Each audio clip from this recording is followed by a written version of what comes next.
Staff of Marichandra Reddy HRD Institute.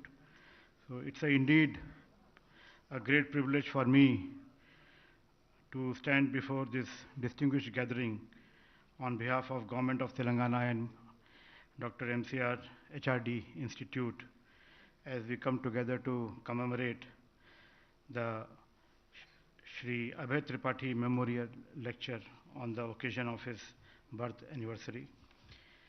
Shri Abhay Tripathi was an exceptional officer, a very friendly and a very helpful person. And together we are all joining here to honor his memory. On this occasion, we are deeply honored to welcome the esteemed presence of Honorable Minister Shri KTR Garu, who has consented, despite his very busy schedule, to deliver the lecture in the memory of Shri Abhay Tripathi. And we are truly grateful for his presence here today. So I would like to welcome the Honorable Minister to please come to the dais.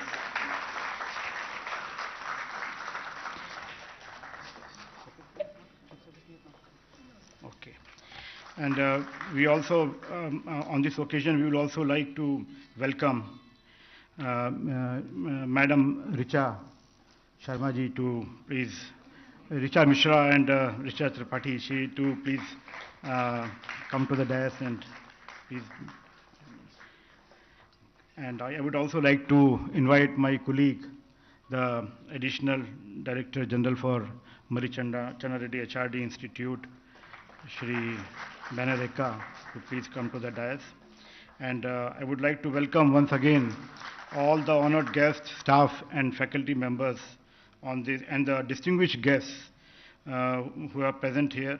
We are very grateful for your participation on this commemorative event. Thank you. Thank you, Mr. Goyal.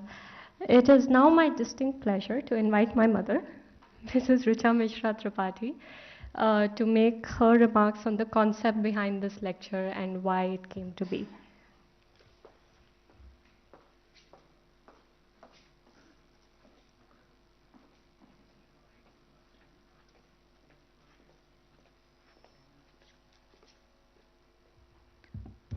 Good evening, everyone. It was almost a year back on this day that we had the first memorial lecture celebrating Abhay's birthday.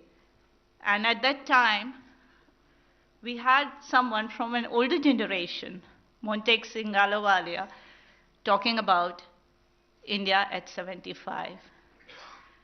Today, we have someone from a very younger generation in politics talking about a very different issue, a very, I would say, interesting and different issue of our economic and federal structure, that is, challenges of being a young state. But before I speak about the concept and the topic, I have to tell you, Mr. KTR ji, that it's often said that there's no brotherhood in bureaucracy. But 86 batch of Andhra cadre, erstwhile Andhra cadre, now divided Andhra, is the finest example of what brotherhood is. And I mean, words cannot express the relationship these seven had, and their families still continue to have. And we could not have had this concept or this event without their support. They don't like to be named often because they are the old school bureaucrats and they prefer that they're here to do work, not to be seen on Twitter. So, but I have to name them here. Mr. Rajeshwar Tiwari, Mr. Harish Kumar, Mr. D. Samsiv Rao, Mr. Narsingh Rao, Mr. Satish Chandra, Mr. Abhay Tripathi. And one person who has just walked in, he's late, like any civil servant, Mr. B.R. Meena. So this is the core, this is the family, this is the bonding. Now I come to the concept, why I thought of having this memorial lecture, and why are we talking about economics? Someone asked me, why only speak economics?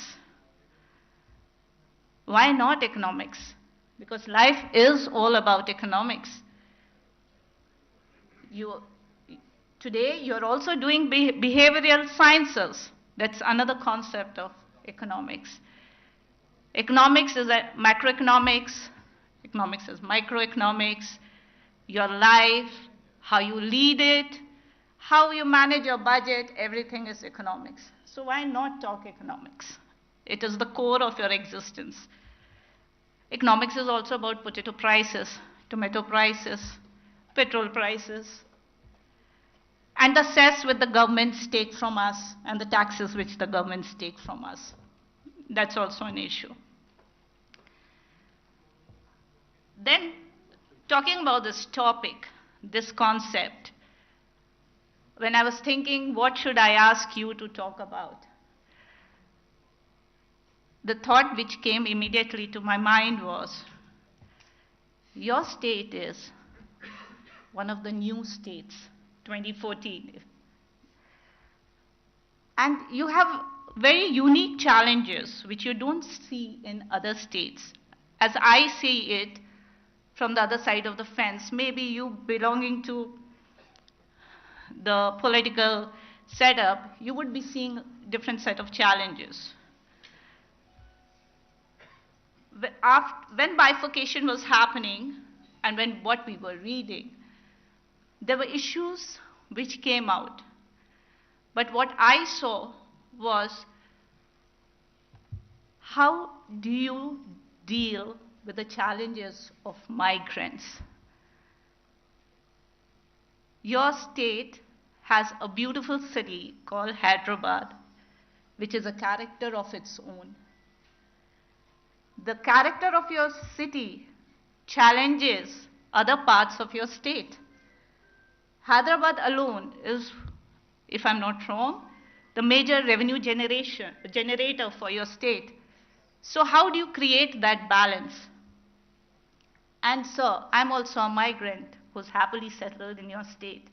And I love your state and I love Hyderabad. There's another unique character of Hyderabad. Why it has become so beautiful today, vis-a-vis a Mumbai or a Bangalore. The reason being, the migrants here own the city. They feel comfortable here. They feel owned here. So comes the issue. When the bifurcation happened, there was a fear of image. How do you maintain the image, the character of this place, which was the core? The next thing which came to forefront, a bit of it still continues, is the sibling rivalry. I say sibling, so you may not agree. Andhra versus Telangana. Now, the way these two states are divided, it's again very unique. You're not divided on the basis of language. We speak the same language. We are the same people. But then still there's a sibling rivalry. There are issues, there are challenges which continue. How do you deal with that? That would have been a challenge for you. The third is, again, I would be corrected if I'm wrong, you're a landlocked state. It is only this much of capital investment that you can get in Telangana. And I must compliment you here that your government has done a wonderful job. The amount of investments that are coming in here. Agriculture, agri and allied industry is the core for you. There again, there are certain issues and challenges which you face. Irrigation, we keep hearing and we keep hearing people talking about. These were some of the thoughts which came into being. If these were not enough, you have a larger challenge, center versus state. That's the beauty of our federal structure, our democracy, center versus state. And particularly when you have a different political power ruling at the center. How do you deal with it? How do you negotiate? That's another challenge. These are certain questions which still come to my mind. I've heard you talk about it. And before I go to the next point, let me tell you, the moment some people heard this topic, I said, oh, this he knows like a back of his hand. He will just, so he said, yeah, we'll wait. We want to hear him and we want him to answer our questions. So these challenges do come forth time and again. Again, another beauty of a federal structure, as I would say, so your state has coal, your state has power. Still there are issues in that segment which continue. Your state can boast of services as a prime sector. You are doing it, you're pushing it. But then sometimes it looks like it's a one-man show. One man is pushing it. How much is it being taken ahead is what we would like to know. Your state is also seeing industrial investments in certain sectors. But then, is it enough to bring Telangana to the level which we would like the state to see? These are the questions which come immediately to my mind. And I know everyone wants to hear you rather me. So I would not go on it. But I had a personal question before I wrap and tell you the whole concept and why we're doing it. How does it feel like a professional to become a politician and get lesser remuneration? It's all about remuneration today. You have left a lucrative job and you're a politician by choice. You haven't come in because there was a family pressure or a parental pressure. And if I got you right, you in fact told us once that you were asked by your father, stay away. So I really want to know that to leave a lucrative job and to come into this job in this public eye, what do you want to say to the youth who want to do? There are a lot of students also here, and they would definitely like to know what it makes one to join a profession called politics. I would definitely not join because I'm not that thick-skinned also. Although I've been married to a civil servant, but no, I'm not that thick-skinned. So sir, these were some thoughts, and I hope you can answer some of our questions here. And I thank with all, on behalf of my family and the fraternity of 86, which is here, which is our extended family, our family members who have joined us, friends, families who have joined us virtually, quite a number of them. I thank you for making it possible for us.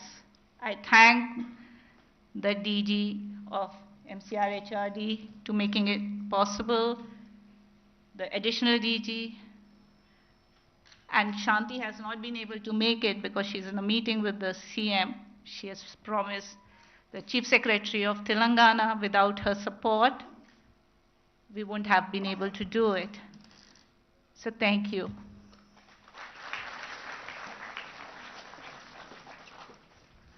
Thank you, Mother. Before I invite the Minister to speak, if I may request everybody to turn their phones to either flight mode or to mute, just as a housekeeping announcement.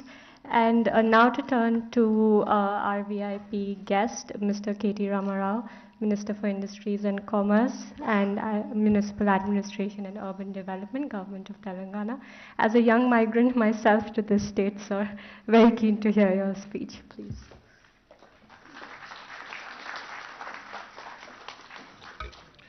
Good afternoon. Thank you to the Director General of MCR HRD, Sri Shashank Goyal. Thank you, the Additional General. Thanks to also to the Additional Director General, Sri Ben Herika. Thank you, ma'am, Richaji, for inviting me. And thanks to all of you for joining us, because it's a very damp day in Hyderabad. It's a very wet day in Hyderabad. A lot of people complaining in Twitter. A lot of people complaining elsewhere on how waterlogged roads are, etc., etc. But thank you for showing up. Thank you for expressing your affection towards Mr. Abhay Tripathi. Richa, I seriously wonder now, because you asked me in the last 5 minutes at least 10 questions. I wonder how many questions you used to ask Abhay every day. Must have been quite a few. And also when you said, he's a batch of 86, you kept saying team of 86, batch of 86. I remember, that movie, 83, right? The World Cup. So this is sort of, giving me a bit of a, sort of a reminder that there are batches in IAS officers. They flock together. They do well. So compliments to all of you, sir. Mr. Tiwari, Mr. Narsingh Rao, to everybody else, Samshura Garu and Satish Chandraji, to Mr. Tripathi and everybody else who's part of the batch. Glad you also asked all the right questions, but I wish you had said our city and our state as opposed to saying your city and your state. Because I would like to believe that this city belongs to all of us, not anyone in particular. So therefore, I think once you've made this your home, because what is a migrant? Who is a migrant, for that matter? I mean, my father has migrated from Siddipet to Hyderabad. Mr. Tripathi has migrated probably from the northern part of India, from Uttar Pradesh, or I'm guessing Ujjain, Madhya Pradesh, Ranchi, so northern part of India. So the thing is, end of the day, if you look at the Hakiki Hyderabadis, the original Hyderabadis, the true blood, the true blue Hyderabadis who were born, raised here, versus anybody who's moved here, I think majority of them, in fact, would be from outside of this city. Somebody could be from 50 kilometers away, somebody could be from 1,000 kilometers away, but essentially it's a city full of migrants. And if you look at any developed world, any part of the developed world, be it the US, be it Europe, be it any part, I think, in fact, just this afternoon, I was browsing, on my phone, on YouTube, an ad popped up, inviting people to come work in Germany. An ad in YouTube, inviting Indians to come and work in Germany. So the point is, I think immigrants, especially hardworking immigrants, with skills, with a lot of, fire in their belly, is what make cities great, what make countries great, what makes states great. So I can't thank enough to all the immigrants who have come here, made Hyderabad and Telangana their home, and who have contributed immensely. Thank you, and I think they deserve a big round of applause before we begin. So, Richa said, why not economics? When she called me and when she invited me to this lecture, I said, economics, how am I related? She said, but that's what the theme is, so you have to figure out, come talk to us about economics, tell us all about what your state has been doing. So I thought to myself, good economics is good politics, and being a good politician, I thought I'll take this as an opportunity to present to you this case of Telangana, which I call the most successful startup state of independent India. Because since 1950s, since independence, in fact, after 1947, there have been a number of states that have been formed. After the first State Reorganization Commission was constituted back in early 50s, and after the first set of states were formed on linguistic basis in 1950s, since then till now, till 2014, number of new states have been created. Most recently, if you have to look at this millennium, starting with Uttarakhand, Jharkhand, Chhattisgarh in 2001, and in 2014, Andhra and Telangana. So in this millennium itself, we've had 5. In the last one, we've had the remaining states. So altogether in India right now, we have 28 states. Now, what sets Telangana different? What are the challenges that Telangana has had to face as a young state? I think I'd dwell on that a bit. What happens is, the context of the formation of each state is very different from the other. So if you look at Uttarakhand or Jharkhand or Chhattisgarh, I know that there was a protracted struggle in Jharkhand led by Sri Shibu Sorenji and his party, the Jharkhand Mukti Morcha. But Chhattisgarh and Uttarakhand, in fact, were formed more for administrative convenience, more for, I think, more to give company to Jharkhand, in a way, if I have to say that, in 2001. But in the case of Telangana, this state was formed after a very, very hard-fought, protracted struggle which lasted for decades. Yes, there were highs, there were lows, there were a number of times when it was deemed a lost cause, but eventually in 2001, when our current Chief Minister, Honorable Sri KTR, formed his political outfit called as the Telangana Rashtra Samiti, he had given a clarion call. He said this would be the last opportunity for the formation of the state, and he would go around sensitizing. He took that Ambedkar philosophy, fight, unite, and strive. He took it very, very seriously. As an Ambedkarite, he actually strived very hard for about 14 years. He did everything in his capacity to sensitize people, to agitate when there was a need, to actually make it a very important cause for the entire political spectrum in India. Eventually in 2014, I mean, I don't want to go into the nitty-gritties of what happened between 2001 to 2014 because it's all water under the bridge. There's a number of things that I can talk about, but I would rather not go there. I'll talk about what happened after formation of Telangana.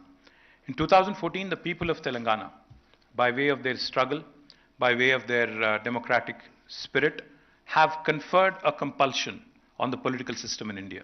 It was not that Congress was very keenly wanting to deliver in Telangana. It was not that BJP was wholeheartedly supporting Telangana. It was that both UPA and NDA were compelled and were left with no choice, literally, given the political considerations, to concede and to deliver the state of Telangana. But, like Richa said, when the state of Telangana was eventually formed on the 2nd of June 2014, there were lots of doubts. There were lots of rumors. There were lots of hearsays. There were lots of apprehensions. A lot of people wondering what would happen next.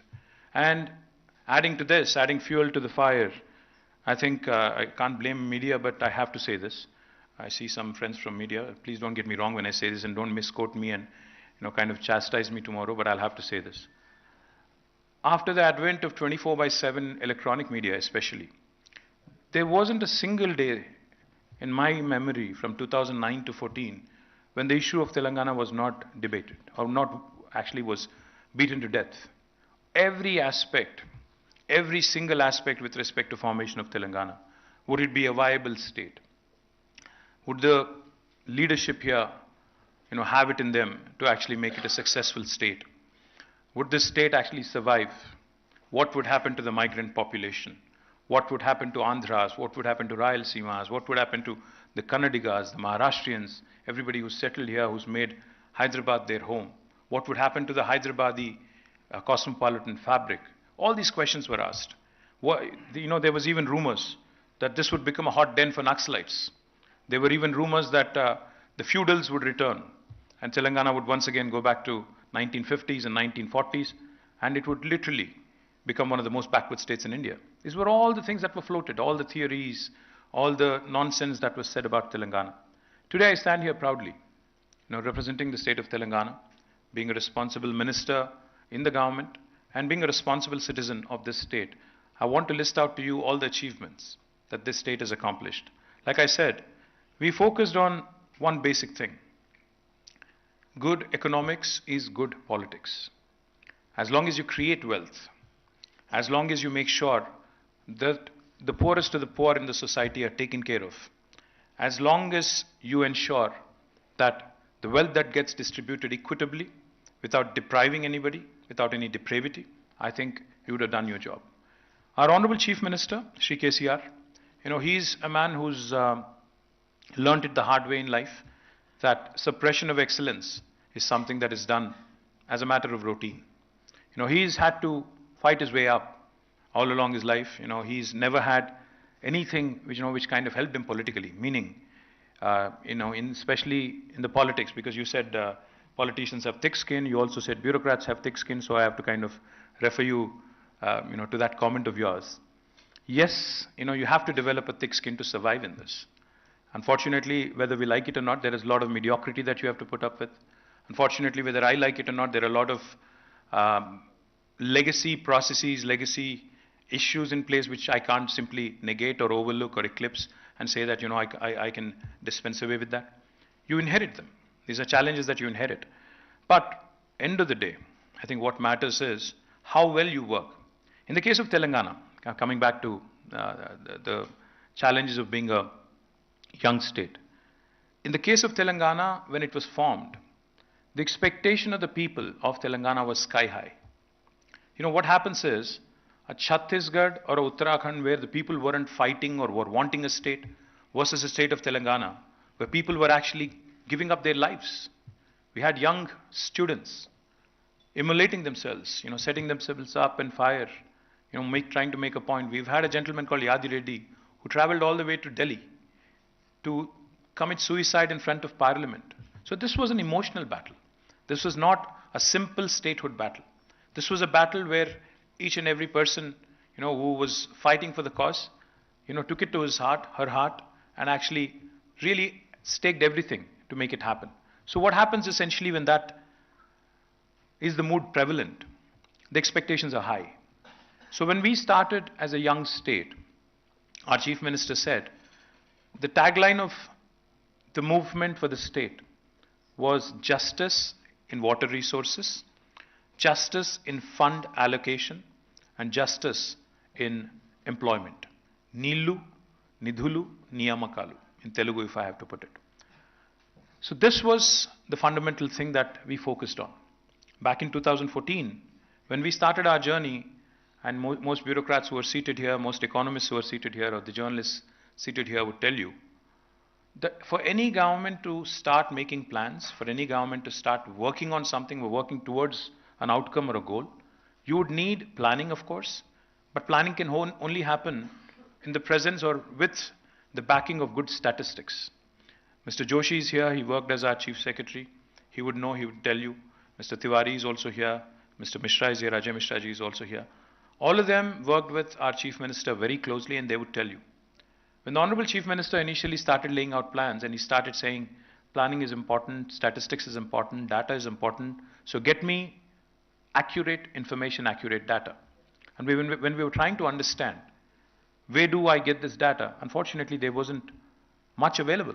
You will be surprised when I say this, and I don't want to demean or insult anybody or insult or even cast aspersions on how the governments in the past were run, but the fact is there wasn't enough data to make empirical decisions, make sure that we work towards a specific outcome. But I'll give you examples. So I was a Minister for Rural Water Supply in 2014. I was Minister for Panchayati Raj and Rural Water Supply. So Honorable Chief Minister decided that we will become the first state in India because he had done this in his constituency, Siddipet, back in late 90s. He had provided a potable drinking water connection to each and every home in his constituency. Almost, I think, about 50,000-60,000 households. And this was late 90s. So he said, if I could do that as a legislator in Siddipet, why can't I do the same thing as a Chief Minister across the state of Telangana? So he wanted me to get the data on the pipes laid in the rural, setting in the villages, number of overhead service reservoirs built, when were they built, which year were they built, the number of pipeline laid, what shape are they in, when were they laid, is there like a map, is there an inventory, etc., etc. So I sat with my team, my engineering department, my engineering chief, and the entire rural water supply department. You would not believe it if I said this. Honestly, they said, sir, the data goes only as back as 1980s. What happened prior to that, we really don't know because there's no bookkeeping, there's no information, so I can't really give you that information. I'm just giving you this one example of one department where I worked. Even in Hyderabad, and you would be probably amused and I'd be trolled if I said this, but I'll say it. I've become thick-skinned, like I said. When we started looking at all the data of the Hyderabad Metro Water Supply and Sewerage Board, when were the pipes laid, what should be replaced and what should be strengthened, what should be laid afresh, etc. Unfortunately, again, the data only goes so far. We don't have adequate data. Leave all that aside. Some things that are even more interesting. See, back in 1980s, when Sri N.T. Rama Rao was the Chief Minister, the then government had launched a program called as Housing for the Weaker Sections. And since then, every successive government following N.T. Rama Raoji's footsteps had also continued the program, had built houses. So we just, for our own understanding in 2014, we looked at the number of houses that were built in the state of Telangana alone between N.T. Rama Raoji's time and KCRG's time. There were a number of chief ministers, number of governments between 83 and 2014, almost 31 years. You will not believe this. According to the data available with the government back then in 2014, more than 65 lakh houses were built. The total population of the state itself is 3 crores. And 65 lakh houses have already been built. So our Chief Minister asked, then why would there be any new demand? Why are you saying there would be any more new demand at all? If this was all true and if this was all accurate and if the books were kept properly, how is this even right?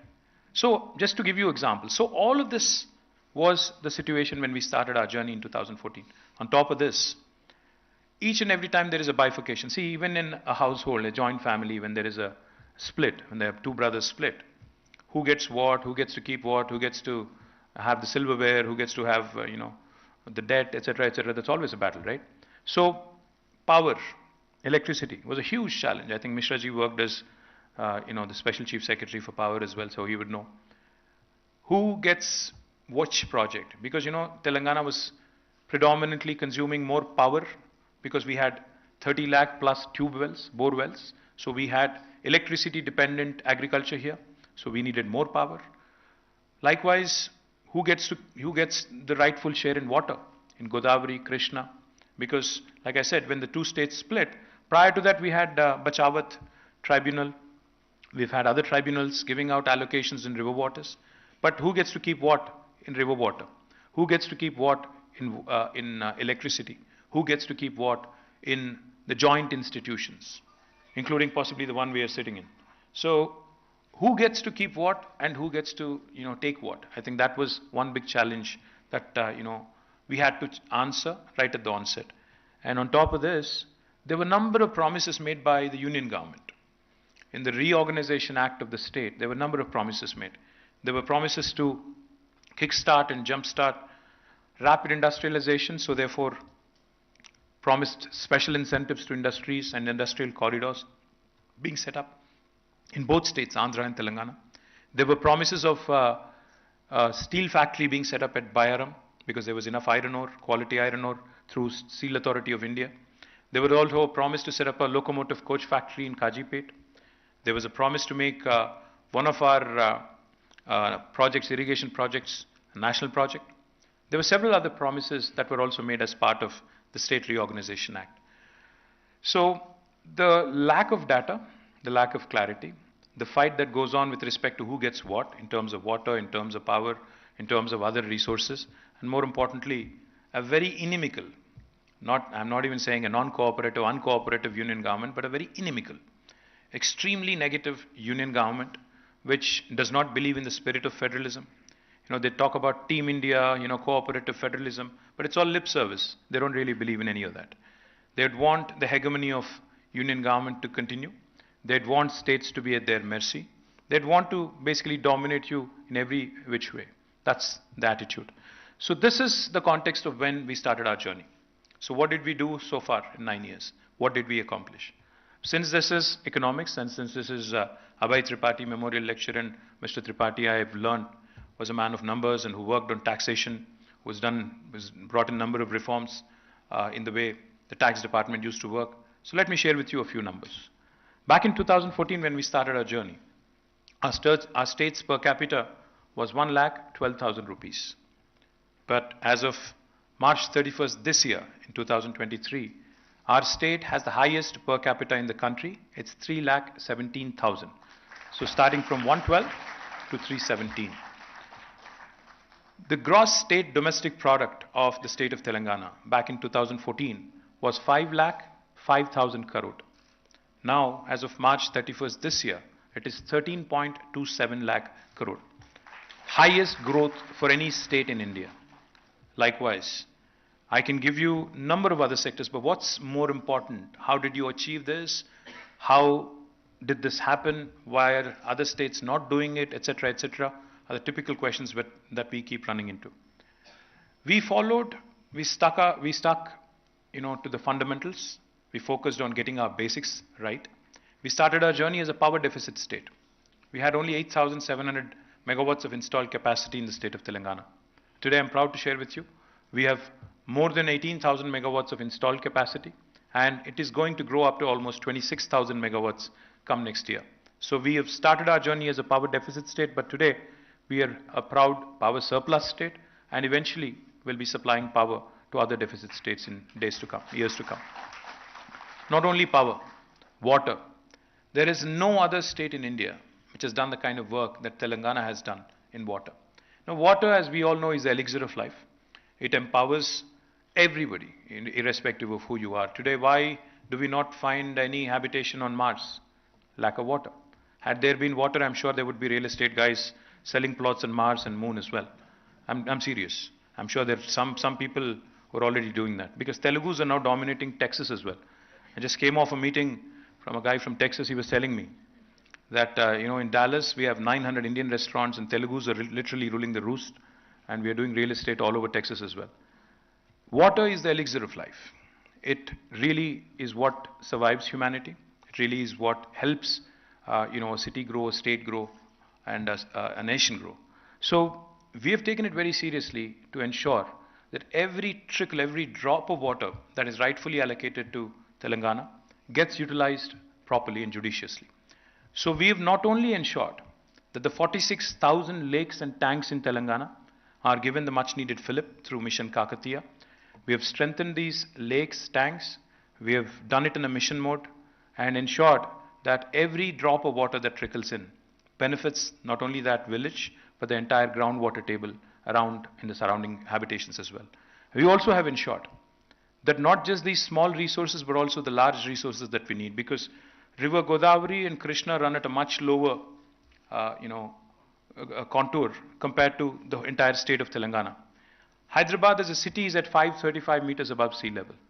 The highest mount in Telangana is at 650 meters, whereas Godavari runs at about 80-90 meters above sea level. So the only way we can actually, use this water and bring this water to our barren fields is by way of lifting them through multiple stages. That's exactly what we have done. People talk about China. People talk about Three Gorges and how well the Chinese work, how quickly they move, how quickly they get things done, etc., etc. But it's unfortunate that not many of us know. And I would appreciate it if you actually Google after you go home, or even now if you want. You can Google and you can just type in the world's largest lift irrigation project. It is in Telangana. The project is called Kaleshwaram, where we lift water from 80 meters above sea level all the way up to 618 meters. Now this project alone provides water for irrigation, water for farmers to about 45 lakh acres. It provides for drinking water needs of Hyderabad.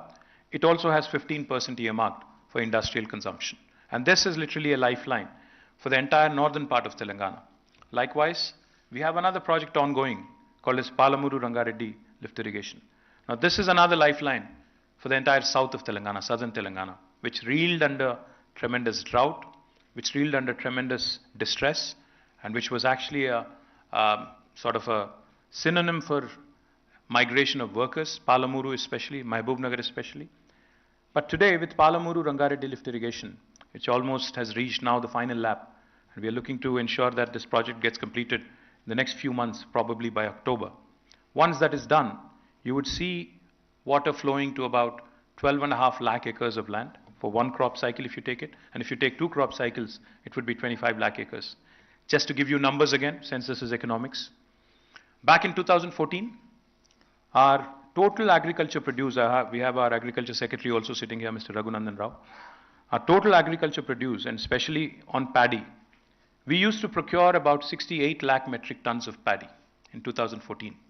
But as of this year, the procurement rose to 3.5 crore metric tons.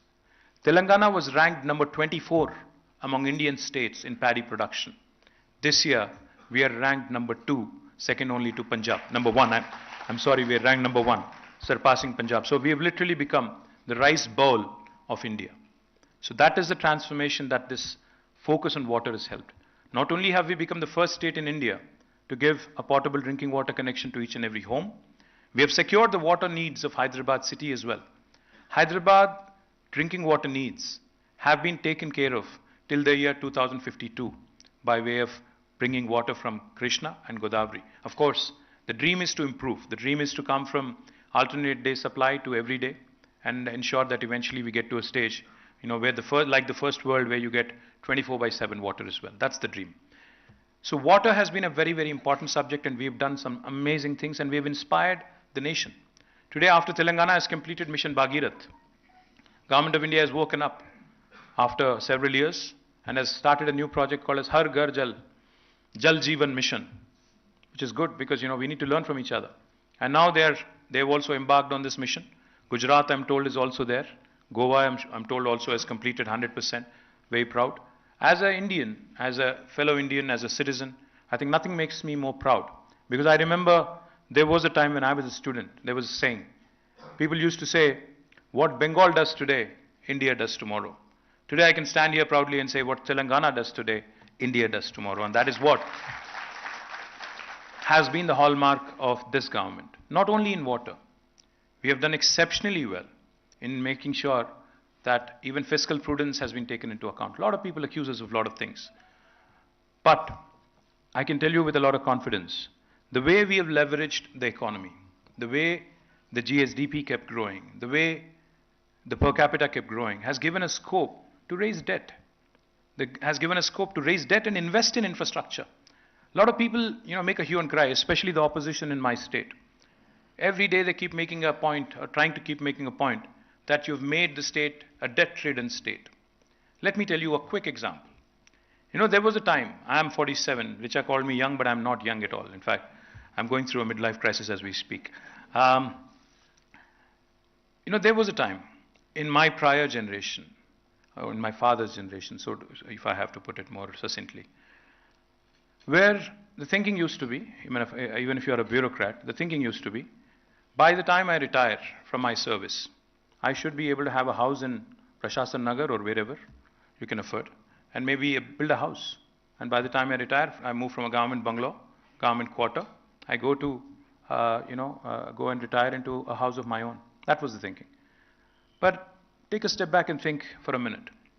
That was the thinking of the prior generation, where people used to be hesitant even to raise a debt. But today, a young guy or a young girl gets a new job in the IT sector here in Hyderabad or Bangalore. What is the first thing they do? They actually pay a fat check. They take a fat paycheck, go to the bank, raise a loan, buy a home, buy a car, in the very first month or second month. So what changed? What changed is this thinking of the typical Indian thinking that there was, say, a few decades ago, that we have to save pie by pie, पैसा जोड़ के, ultimately एक घर खरीदना है.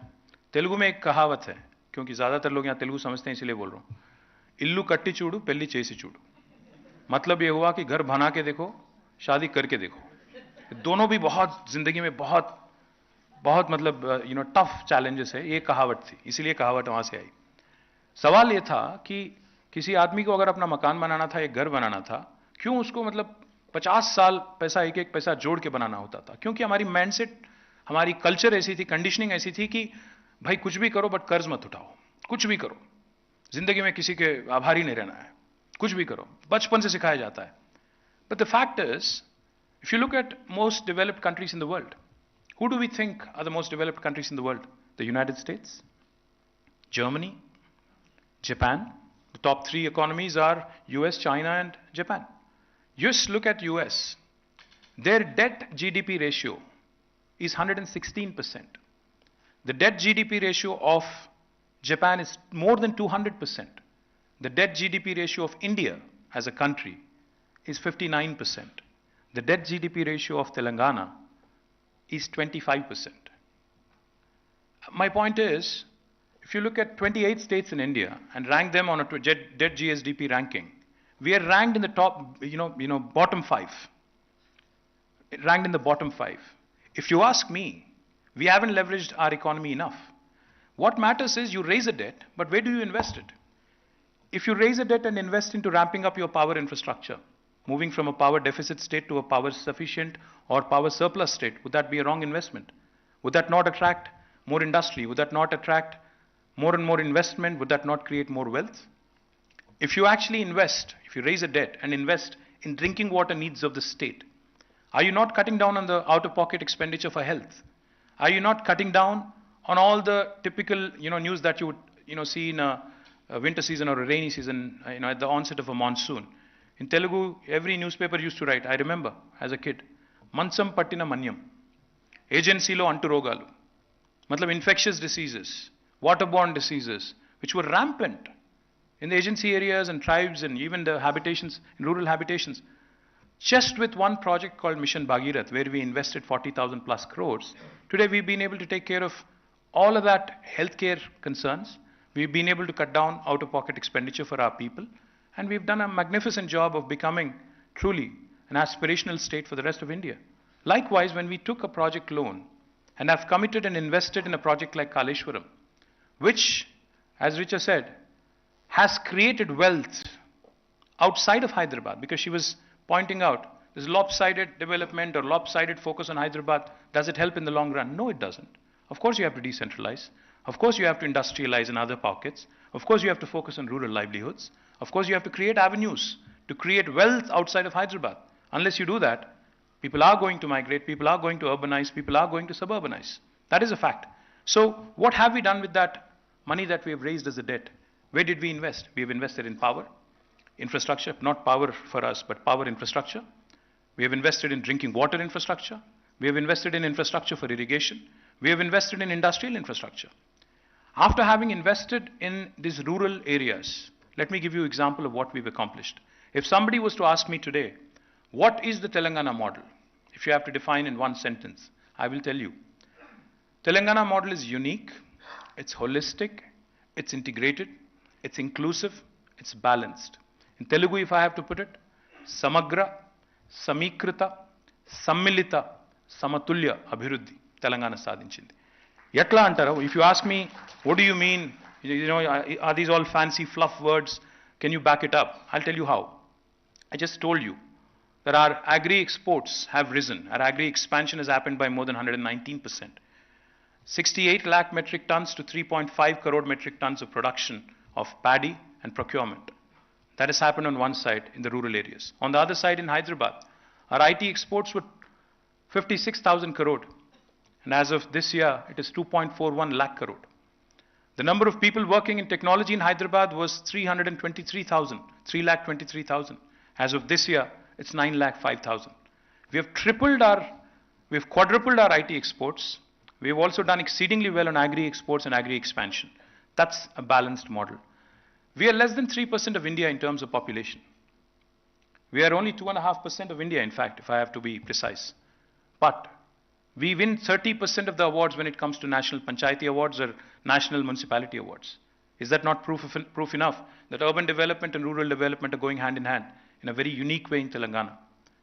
Also, let me add, industrialization has been rampant, as Richa mentioned. We've been able to attract marquee investments through TS, IPAS and a number of things that we do. But not only has industry grown, environment has not suffered. Typically all around the world you would see industry growing and therefore as a consequence environment suffering. That has not happened in Telangana. Industry has been growing rapidly, but environmental consciousness of the leader of the state, of our chief minister, is laudable, because under his leadership, today we are the state which has grown the maximum in terms of green cover, 7.7%. 5,13,000 acres of new forest has been created in the state of Telangana, unlike any other state in India. So this is the balanced model I'm talking about. And this is the inclusive society. We have not discriminated anybody. It could be a migrant, it could be a person from rural background or an urban background, or no matter where they are from, which part of India they are from, or which part of the world they are from. They've all been made to welcome. I keep saying this and I can't say it enough. Those of you who cover me are probably tired of hearing this, but nevertheless let me say it. I tell all the investors that I meet that Hyderabad is that melting pot. Because you mentioned migrants, Richa. Hyderabad is that melting pot. Hyderabad is that point of confluence where the north of India meets the south of India. जब कोई हैदराबाद में एक बिहार से या उत्तर प्रदेश से कोई आदमी आता है, उसको ऐसा नहीं लगता है कि कोई और किसी और के घर आए। आपको ये लगेगा चेन्नई में, कोई चेन्नई वाले हैं तो गाली मत दो, बट थोड़ा चेन्नई में थोड़ा आपको महसूस होगा। विजयवाड़ा में भी होगा, सवांग साहब यहाँ पे हैं, उनको पता है, विजयवाड़ा में भी होगा थोड़ा, बट यहाँ पे नहीं होगा, क्योंकि everybody feels at home. In fact growing up I remember Hyderabad was one unique place where when two strangers met, we used to start off in Hindi. अभी तो ज़्यादा तेलुगु हो गया, बट इससे पहले पूरा हिंदी चलता था, क्योंकि दो स्ट्रेंजर अगर अजनबी मिलते थे तो हमारी बात शुरुआत होती थी हिंदी में या उर्दू में, Dakhni Urdu, which we are very well known for. Let me also tell you, it is not just a place where North of India meets the South of India. It is also a place where opportunity meets talent. It's a place where dosa meets paratha. It's a place where data sciences meets life sciences. It's a place where technology meets biology. That is why Hyderabad is attractive, and that is why we have to keep it intact, in the cosmopolitan fabric that you touched upon. It was imperative that we remain inclusive. We didn't focus on the nonsense that others seem to be hell-bent on, focusing on. Yes, India has many issues. We are a pluralistic society. We are a culturally very, very diverse society. And we are a very, very opinionated society also. हर किसी का अपना opinion है, very strong opinion है, जानता हूँ. But why can't we focus on getting our basics right? जब हिंदुस्तान में basic चीज नहीं है, बिजली नहीं है, सड़क नहीं है, पानी नहीं है, और कई सारे प्रॉब्लम है, उसको छोड़ के यूनिफॉर्म सिविल कोड पे लगे हैं, कोई और किसी और चीज पे लगा है, हलाल पे, हिजाब पे, बकवास पे. हम बस यही चाहते हैं, हमने ये किया 9 साल में. We focused on none of this. We made sure that the basics that concern all of us as humans, cutting across our divides and everything else that divides us, the religion, the caste, the sex, the gender barriers, the geographical barriers and other things, we did not focus on any of that. We focused on what unites us. We focused on the lowest common denominator, and we got that right. I can give you a number of examples on why, because when Prime Minister comes here to visit Telangana, Prime Minister जब आए थे 2014 में, क्योंकि आपने cooperative federalism की और state और centre की रिलेशन की आपने जिक्र की, तो मैं बोलना चाहता हूं, हमें भी कुछ उम्मीद थे उनसे. 2014 में जब प्रधानमंत्री बने, वी वर होपफुल कि मोदी जी पता नहीं गुजरात में क्या क्या कुछ करके आए हैं. कुछ एक मॉडल था, एक नमूना था, देश को उन्होंने दिखाया था कि गुजरात में कुछ चमत्कार उन्होंने कर दिया तो पूरा देश में भी चमत्कार हो जाएगा, कुछ अद्भुत हो जाएगा, कुछ मिराक्युलस हो जाएगा. हमें भी उम्मीद था, जैसे सारे हिंदुस्तान को था. But when we started seeing through things, and we supported him, let me tell you, we supported him on a number of things, and some of which we regret, of course. Demonetization, we supported him. Our Chief Minister called him, he said, what is this decision? Why did you do it? Why are you doing this, ad hoc, all of a sudden, random thing? Why did you do it? He said, हमें संपूर्ण क्रांति की तरफ चलना है. मुझे digital इस पे चलना है, और मैं आपको उम्मीद देता हूं कि मैं काम करूंगा. This was what he told our Chief Minister. So we supported demonetization. When he said one nation, one tax, we supported him. We supported him on a number of other things. When he made Venkaiah Naidu ji our vice president, we supported him. We voted for him. We voted for President Ramnath Kovind as well. हमने तो उनका जितना मदद करना था उतना किया, but उन्होंने क्या किया? एक नया राज्य जो बना तेलंगाना, इसको ना सिर्फ एक बार भी, मतलब he has not even kept one promise that was made in the act, in the parliament. Not even those promises that have been made, but even the recommendations made by a planning body like Niti Aayog, unfortunately have been completely rejected and negated. Niti Aayog has made a categorical recommendation saying Mission Bhagirath is a fantastic program and that needs to be supported by Government of India. So please grant a sum of rupees 19,000 to the state of Telangana, 19,000 crore to the state of Telangana. Prime Minister and his cabinet did not heed to that advice. Then Niti Aayog also recommended that Mission Kakatiya is a brilliant program. Please allocate and give a grant of rupees 5,000 crore. Again negated, not a single word of appreciation. Prime Minister तो बोलते बहुत हैं, बोलते हैं मन की बात में काफी कुछ बोलते हैं, वोकल फॉर लोकल बोलते हैं, काफी कुछ बोलते हैं, बट पता नहीं क्यों, बट ए परफॉर्मिंग स्टेट को रिकॉग्नाइज नहीं करना चाहते हैं फॉर पेटी political considerations, I presume. When his own state in India, of which he is the Prime Minister, builds the world's largest lift irrigation project, this Prime Minister does not have the dignity to compliment the state for its brilliant efforts. Now, what more do I say about this Prime Minister and this government?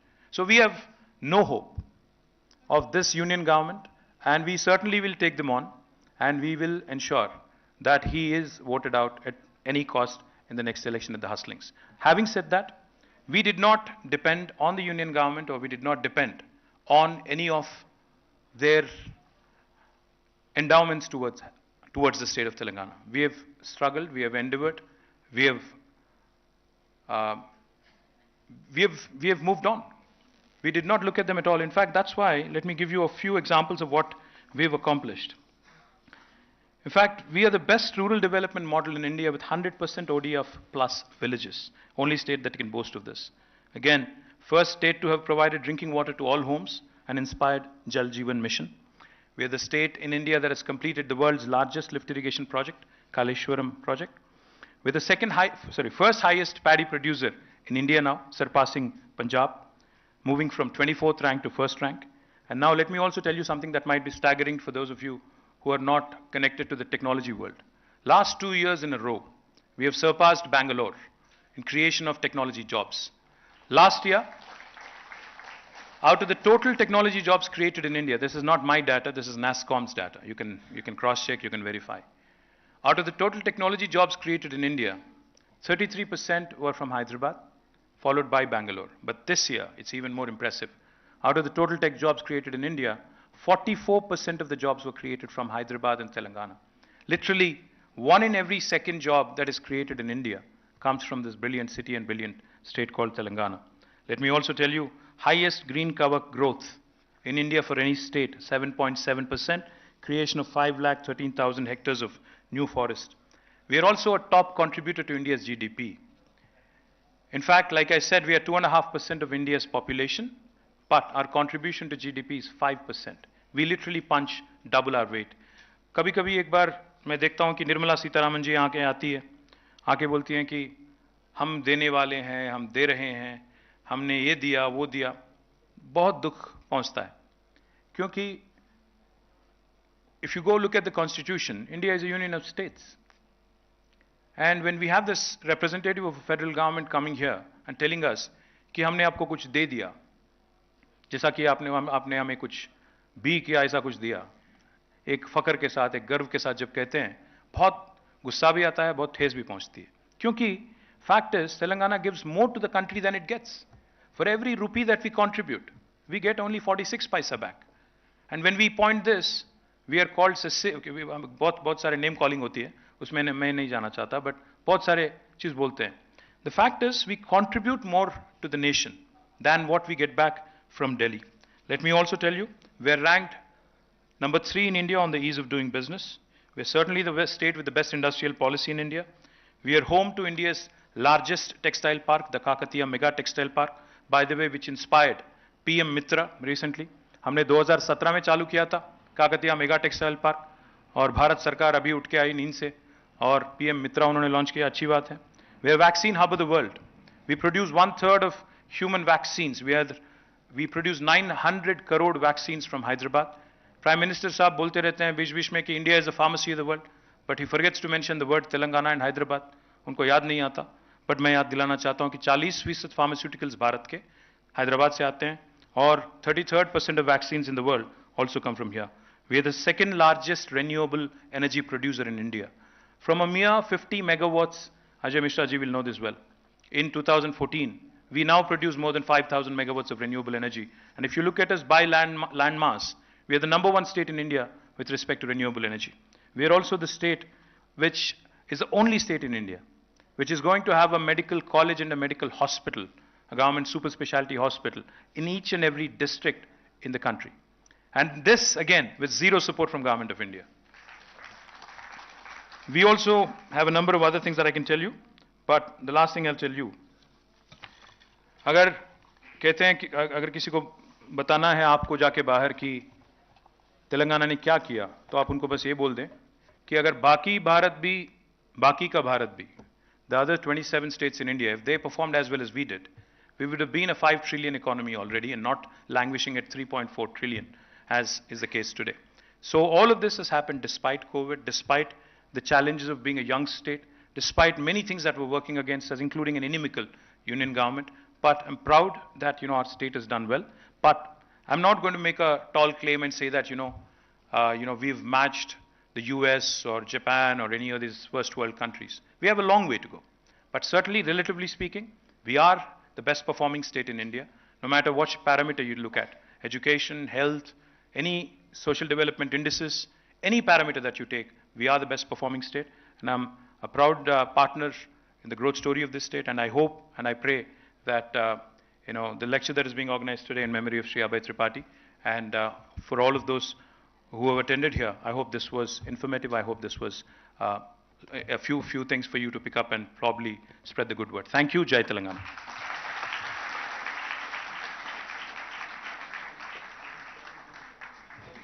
Thank you, Minister. My father would definitely have appreciated your candidness, and I think we're taking away that good economics is good politics. I would like to invite Mr. Ravikant Reddy to moderate the next part of the program, which is an open house question answer session. There are four members of the organizing team in the audience with mics. So if you have questions for the minister, do raise your hand. Mr. Reddy will recognize you, and you can pose your questions to him.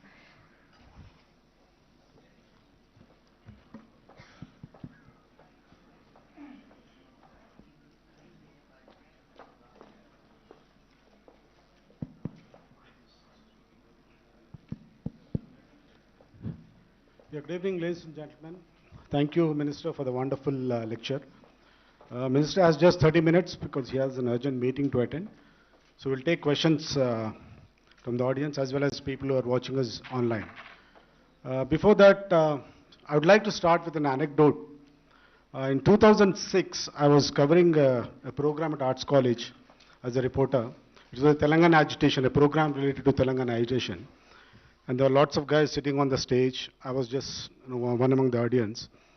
And when I turned back, there were a lot of people hanging around one handsome young man sitting in the audience. And when I asked who was that, something, then they said he's son of Mr. K. Chandrasekhar Rao. And nobody knew him at that time. So I just went and introduced myself. I said, sir, I'm Ravikant Reddy from the Hindu. I just gave my card. In fact, I wrote a small piece also in the Hindu at that time. That how Mr. KCR's son has entered into Telangana politics. But he could have sat on the stage itself on that day, being the son of Mr. Chandrasekhar Rao, who was leading the agitation. So that was, being a young man, though he has just revealed his age as 47, he was 30 at that time. He's still young and is the leading light of the youngest state in the country. Thank you very much, sir.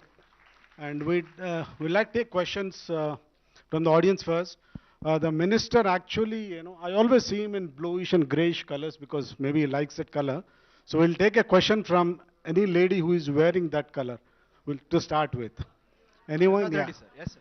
Any lady? Yeah, I think, yeah, she's, please. Thank you so much for that. After this state economics lecture, I'm going to get a home economics lecture because you said, ghar dekho and shadi karke dekho. My mother made eye contact with me.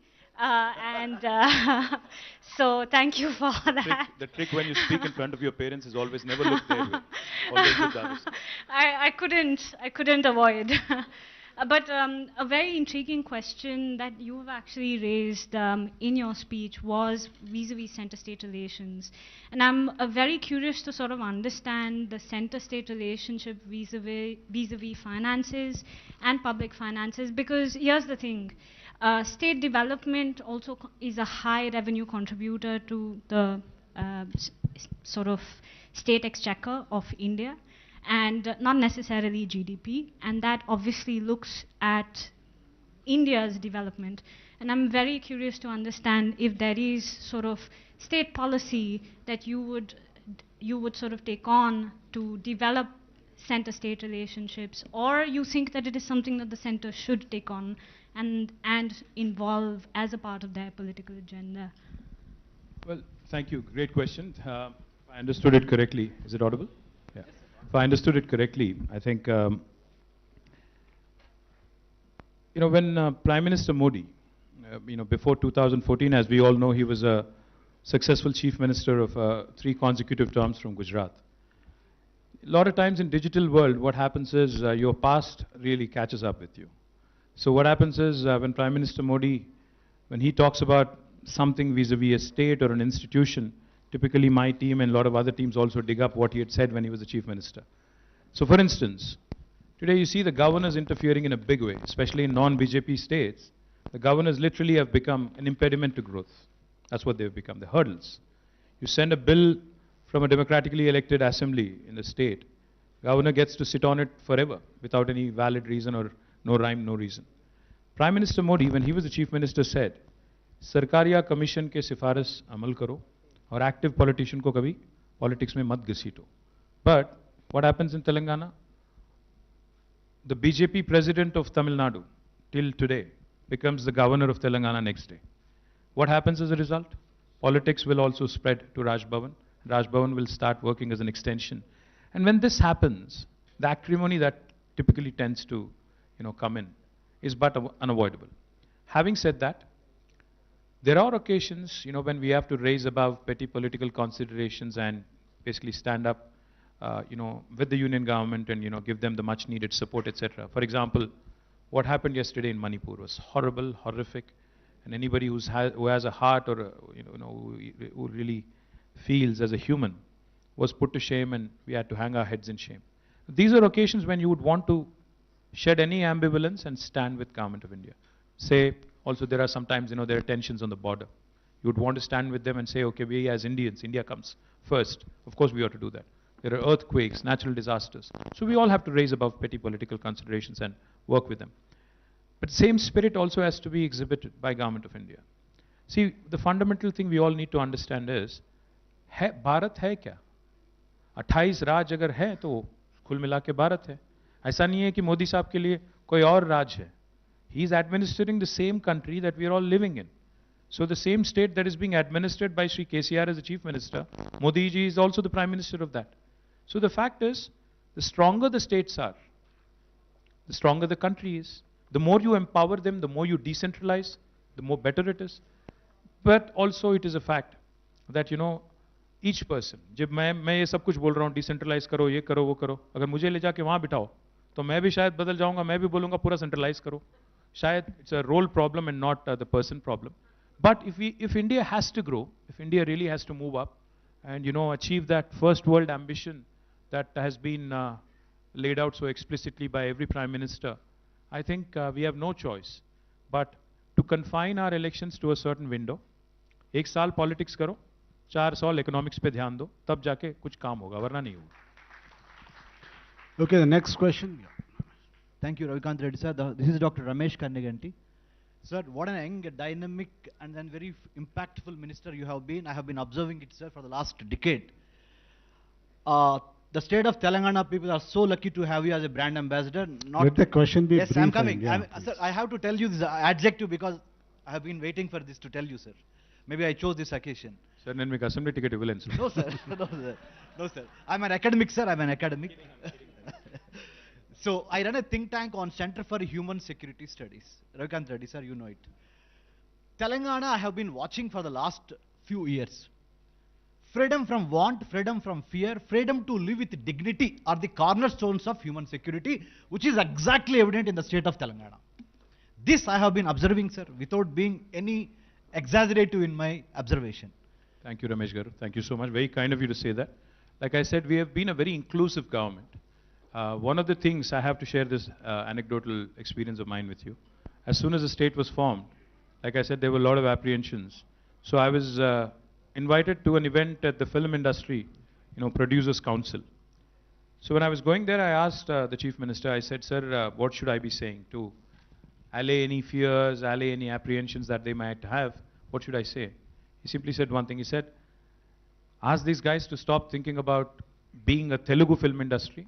Ask them, whether they have it in them to become a South Asian, hub for South Asia, to make Hyderabad a hub for South Asia. Yes. So that was his perspective all along. So he always told me, and told all of us, all of my colleagues as well, he said, once the state becomes a reality, then people are going to ask you for development. People are going to ask you to fulfill all the promises you've made on water, on funds, on employment, on everything else that you've put out in your manifesto. So he said, focus on that.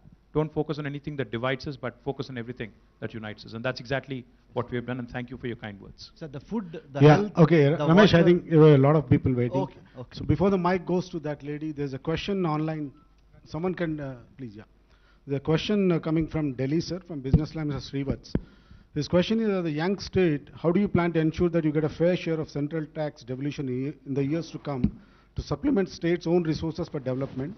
Is there a case to redefine the tax devolution formula and relook at the criteria underlying it? See, tax devolution is a constitutional right. I don't think the center is doing us any favors by actually bestowing on us, what we are owed as per constitution. So what we get today is nothing but, a constitutional right of ours. Besides this, because Richa mentioned cess, I have to tell you this. She said cess. Let me help you understand this one, teeny weeny bit which might have missed your observation. Back in 2014, when Prime Minister Modi took office in Delhi, the price of crude oil per barrel, let me remind you, was about $100. But the price of petrol was about 70 rupees. The price of diesel was, I think, about 65 or 60, I don't remember exactly. But the price of crude oil was around $100. But now, 8 years later, the price of crude oil, of course, it keeps wavering every day, but now, on an average, if you look at the last 3 months, it's around $60. What happened to the fuel prices? They're around 115 in Telangana, 112 in Karnataka, 100 somewhere else, 100 and odd something in some other place. What happened? What happened is, Government of India came out with this 2 additional cess, additional excise duty, and a cess that has been imposed on us. And let me tell you, we do not get anything out of this cess. The states are denied their rightful share. Because of these cesses, these additional excise duties, we do not get anything that we are supposed to get. Had it been another form of tax, we would have had that 41% devolution that you just mentioned. But they're denying us, depriving us this, and they've garnered more than 35 lakh crores now in the last 6 years to the Union Kitty. And they've not really, opened their purse strings to any of the states. So this is a fact. These are the things that they've resorted to. While they said, 10% हमने बढ़ा दिया devolution. But क्या किया? अलग-अलग तरीका ढूंढ निकाला, जिसमें से पैसा कैसे काटना है, राज को कैसे सताना है, उसका एक तरकीब निकाला. आज जब हम लोग बोलते हैं मोदी जी को कि सर, जब 100 रुपया बैरल था, एक क्रूड ऑयल बैरल था, 70 रुपए का पेट्रोल था पूरा देश में, आज 115, 110 है, तो क्यों ना आप पूरे देश में सेस स्क्रैप करो, एक्साइज ड्यूटी स्क्रैप करो, क्यों ना फिर 70 रुपए में देंगे? मुझे इतना ट्रोलिंग होता है इस बात पे, लोग बोलते हैं कि पहले तुम अपने राज में तो करो. मतलब क्या हुआ? आप स्क्वीज करोगे आप और कम करें हम, ये कहां की रीत है? So you'll continue to pinch the people of this country, and you want the states to get penalized for it. You want the states to actually dry off their coffers and again bleed. And what happens is, effectively, when the state starts bleeding, Modi ji will come here and give a lecture, भाषण की, देखिए इनको चलाने नहीं आता, पूरा राज को बर्बाद कर दिया. So this is their agenda. They squeeze you, they strangle you, and then they come and tell you that these guys are not performing. So point is, 100% the constitutional right which is owed to every state, अगर उसको तो देना ही देना है, उसमें कोई चारा नहीं है उनके पास. साथ ही साथ, अगर भारत को आगे बढ़ना है, we need to start looking at radically leveraging our economy. Today in Hyderabad Metro, we have Canadian pensioners' money here. Canada Pension Fund invests in Hyderabad Metro. Where is Indian pensioners' money? कोई bank में, कोई FD में बैठा है, 30 लाख करोड़ बैठा है वहां पे. भारत जैसे देश को अगर आगे बढ़ना है, do we not need this money to invest in infrastructure? There's a great saying of President John F. Kennedy that I would like all of you to dwell on for a bit. I read this for the first time when I landed in the US. John F. Kennedy very, very famously said, America does not have good infrastructure, does not have good infrastructure because it is rich. America is rich because it has good infrastructure. So it is incumbent upon us to understand that investments into infrastructure, power, roads, ports, airports, seaports, all of these are essential if we have to move up to the second world and the first world league. And unless Government of India really works with us. See, for instance, if we have to, have inland waterways happen all the way to Bhadrachalam, Richa said we are landlocked. There is only so much you can do. She said, no, we can do more. We can bring a vessel all the way up to Bhadrachalam, to the border of Telangana, provided Union government facilitates and works with Andhra and Telangana governments and invest together. We can actually reduce the transportation cost. We can create more industries. But can this happen with Prime Minister Modi? He'll want to take everything to Gujarat or Uttar Pradesh because that's where all the assembly or parliament seats which are voting for him are. Unfortunately, that's how it's been. I will take a question from that lady. Let the question be brief, ma'am. Hello, ma'am. Very brief. Brand KTR Garu and brand Telangana are synonymous. Thank you, ma'am. Whether it is 1 minute, 5 minutes, or 45 minutes, it's always a privilege to listen to you. Kind of you, Having said that, I work in public health, and I have seen how a flood was monitored, including switching off the electricity. The poles were monitored, and the last mine was taken care of by the state so that nobody got electrocuted. The question from you is, or you didn't touch on the communications that you did present throughout Telangana. You didn't touch on what you have done for youth and skilling in Telangana. Would you want to share that? Absolutely, ma'am. Great question. But because Richa gave me only 40 minutes, I figured I'll squeeze in as much as I can. We also created an institution called as TASK in Telangana, called as Telangana Academy for Skills and Knowledge, through which, in fact, on the 8th of July, we celebrated the World Skills Day as well. Unfortunately, I missed the event. But this institution has been working superbly because we've trained so far more than 800,000 kids. And we work with number of colleges, we work with number of training partners. Because, you know, a lot of our youngsters, no matter where they come from, which part of Telangana or India they come from, or even Andhra they come from, they do have the information, they do have the knowledge, the wealth of information that is required. But when it comes to presenting it, the soft skills, the communication skills, that's where they typically lack. So we've sort of set this up as a finishing school, and it has been doing really well. But of course, there's plenty more to do. In fact, one of the things I firmly believe is, you know, in life, especially as it gets more and more competitive, the only way you can stay up to date and relevant is by skilling, reskilling, and upskilling. And that applies to all of us, bureaucrats, politicians, students, employers, employees.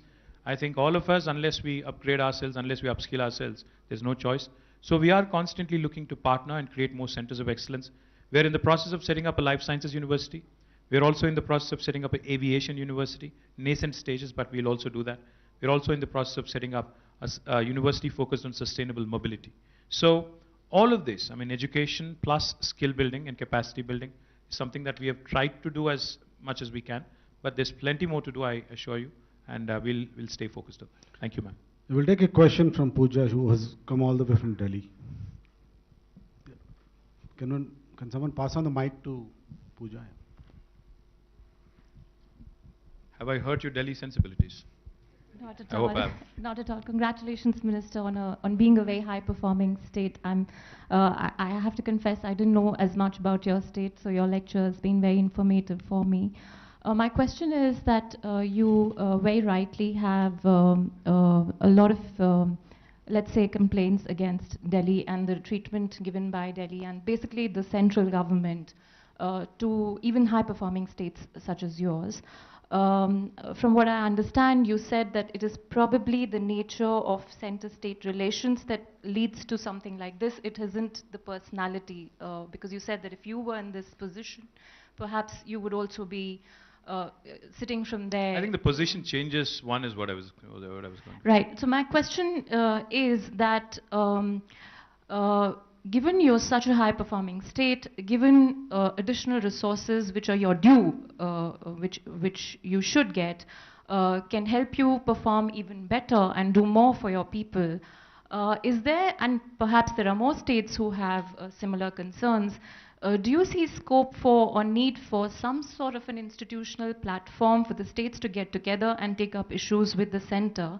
Because just waiting for an electoral cycle to be completed and change faces, or perhaps hope for a coalition where regional parties or smaller states have more voice and bargaining power, an institutional mechanism may work. Now, traditionally, we have had certain institutional mechanisms and people have had issues with them, rightly so. They have not lived up to the expectations. There's always scope for improvement, etc. But given what you have described, without even the central government support, you've done a lot. You can perhaps do a lot more. What is the solution to this other than just waiting for an electoral cycle to perhaps create scope for a coalition government where you get a more political voice? Well, there's a word in Constitution called as tyranny of majority. Sometimes what happens is when you have a brute power, when you have bulldozing numbers in Parliament or GST Council, you just get bulldozed. And bulldozer राज का तो आपको जानते हो, दिल्ली में आप हो तो आपके एकदम बगल में चल रहा है. तो बुलडोजिंग मेजॉरिटी जो आज हिंदुस्तान में है, कभी का एक बार शायद वो अच्छा नहीं है, क्योंकि हम लोग पहले से ये मानते थे कि coalition governments probably are not stable, so therefore they are not right. So, one party getting full majority may be a good thing, but looking at what's happening 9 years in India, even before that, if I may add, not just 9 years, but even before that, I'd like to say that one party which has always had complete majority has not been able to deliver justice for everybody, so to speak. I'll give you 2 examples. Hyderabad is one city which has got a number of defense public sector undertakings, including President Abdul Kalam. He worked here for 12 years as part of the Missile Development Program. And there's a number of institutions. Even current advisor to government for Minister of Defense is Dr. Satish Reddy, who's also from Hyderabad. So when this concept of defense industrial production corridor was being mooted, the defense minister then was Nirmala ji. So I approached the union government with a lot of hope, saying, ma'am, Hyderabad and Bangalore. Bangalore is where HAL is, a number of other institutions are, and Hyderabad has a number of such institutions. So to give much needed boost to the existing ecosystem, this would be an ideal location. She said no. I said no मतलब कुछ बात करेंगे आप या चर्चा करेंगे, ऐसा कुछ होगा, कोई बैठक बुलाएंगे, कुछ होगा? She said no, the decision is already made. I said on what grounds? She said we have made the decision, the union cabinet has decided. I said, where is it decided? She said, Bundelkhand. I said, what the hell is there in Bundelkhand that you want to go and set it up there? She said, what do you mean? I said, yeah, what is there? Is there like a factory? Is there a defense public sector undertaking? What is there that you would want to attract the world to Bundelkhand and set it up, other than the fact that they have number of parliament seats which are voted for BJP? What is there? She said, no, these are not political considerations. You have to understand, you have to look at the bigger picture. So Hyderabad is developed, so you don't want other parts to develop. Is that what it is? I said, no, but you have to understand that if you have to catch the early worm, you have to move fast, and therefore existing ecosystem matters. She wouldn't get it. Same has been the mode with every single minister that I've dealt with in Government of India. They think that they know it all. With this they know it all mindset, I know it all mindset, things are not going to work. अगर आप किसी और की सुनना नहीं चाहते हो, किसी और के साथ बैठ के बात नहीं करना चाहते हो, कुछ नहीं होना है आगे जाके. पीयूष गोयल आए थे एक बार यहाँ पे, हमने एक इंडोर मीटिंग बुलाई, All India Medical Devices Manufacturers Association. As part of this meeting, Piyush gave a very nice lecture on how nationalism should take center stage and how सभी manufacturers को यहाँ पे हर कुछ करना चाहिए, हम लोग 80% बाहर से import करते हैं. It was indoor meeting, no press, so none of them could report anything. So one of the manufacturers got up. They said, sir, मैं एक बात आपसे कहते हैं. मैंने कहा क्या? बोले कि मैं आज अगर चाइना में ग्लव खरीदता हूँ, मास्क खरीदता हूँ और इंपोर्ट करता हूँ हजारों मैल, तब भी वो सस्ता पड़ता है यहाँ बनाने से. मैं क्या करूँ बताओ आप? आपने कहा अच्छी बात है, भारत के हो, भारत के लिए बनाओ, ठीक है, बट अगर वहाँ से लाता हूँ तो सस्ता पड़ता है. आपके इंपोर्ट ड्यूटी, रॉ मटेरियल लाने में इतना मतलब जो अड़चने हैं, इसको हटाओ, इस पे ध्यान दो. He wouldn't listen. He would say नहीं, क्या कह रहे हो आप? सोचो भारत की तरह सोचो. ठीक है यार, हम सभी इंडियन हैं, कौन कह रहा है कि हम कोई और देश से हैं? हम सभी चाहते हैं कि भारत तरक्की करे. The point I'm trying to make is, I know it all mindset does not work. See, we've had institutions like Planning Commission and Niti Aayog precisely for this. But we haven't sat with Niti Aayog in the last 4 years. We refused any meeting with Niti Aayog. Our Chief Minister said, there's no point in meeting these fellows. They were very insulted. They felt humiliated. But we said, what is the point of talking to you when none of your recommendations are honored by Government of India? They're thrown in a dustbin. So what is the point of talking to you? No, so the answer, I'm eventually coming to it. The answer is, if you ask me straight, I think some sort of a government where you would have, ideally speaking, this is a utopian world, maybe not cut out for India in 2024, but I'm trying to paint a utopian picture. Maybe having experts from various fields come in, who will raise above petty political consideration and do a SWOT analysis of India and say, Telangana क्या कर सकता है, आंध्रा क्या कर सकता है, महाराष्ट्र का strength क्या है, गोवा का स्ट्रेंथ क्या है, इस पे प्ले करो और जो स्किल जिसका है उसके लिए उसको एक कंसिडरेशन और उसके लिए कोई पार्क बना रहे हो तो वहां दे दो. जहां स्ट्रेंथ है वहां ताकत लगाओ, रिसोर्स लगाओ, क्योंकि कम रिसोर्स है. तो unless ऐसा एक माहौल बने, where SWOT analysis done for the entire country, and we play to our strengths and we also offset our weaknesses by way of leveraging our existing resources. But I don't think that is going to happen anytime soon. So whatever I just said will remain on paper for a very long time. If I may just follow up, Yes, my ma'am. point was, I'm fully sensitive to each and everything that you have said. My point only was that, what should be the mechanism to carry out exactly this conversation that you're saying, because the current mechanisms are not working. The current institutions, as you said, the Niti Aayog, the GST Council, floor of House and Parliament, all of that is not working. Cabinet is not working. So one solution seems to be for there to be a coalition government in the center. But it may again become it may get hijacked by exactly the same kind of interests that currently work. Coalition is no guarantee against majoritarianism. So is there scope for the southern states or any states to come together and for them to create an institution? Because Niti Aayog, etc., all center created institutions. अगर southern states साथ आएंगे ना, कल से हमें label दिया जाएगा कि हम लोग देश से अलग होना चाहते हैं. So let me put it differently. We have to be careful about that. So let me put it No, differently. let me tell you one thing. I know, I understand what you're saying. I understand what you're saying. There is a huge, and I'm presuming you're a journalist, Pooja, so, and all the journalists here are going to hate me for saying this. The media in this country has lost its spine. There is no way the media in this country is able to question the Prime Minister or his government, unfortunately. और दूसरी बात, there is a heavy information vacuum in this country. मुझे कभी का एक बार एक समाचार लेने के लिए, एक न्यूज़ लेने के लिए 4-5 न्यूज़पेपर पढ़ना पड़ता है कि है कहाँ न्यूज़ यार. एक पेपर पढ़ोगे तो बोलेगा वो कि कुछ और हो रहा है, दूसरा बोलेगा न्यूज़पेपर कम हो गया, व्यूज़ पेपर ज़्यादा हो गया, दूसरी बात. तो इसीलिए the only instrument that I depend on today is social media, because that has become sort of more democratic. So I think crowdsourcing of ideas is not such a bad idea. If I was given an opportunity, I would certainly do that. In fact, in my current role as well, even this morning, one commuter from Hyderabad texted saying, or tweeted saying, boss, ऐसा करो कि तुम लोग citizen awareness groups बनाओ, citizen volunteers को add करो. I take up suggestions. I try and do that as much as I can in the limited time that I have. But I hope and pray that government, whoever is in government in 24, will also have the wisdom.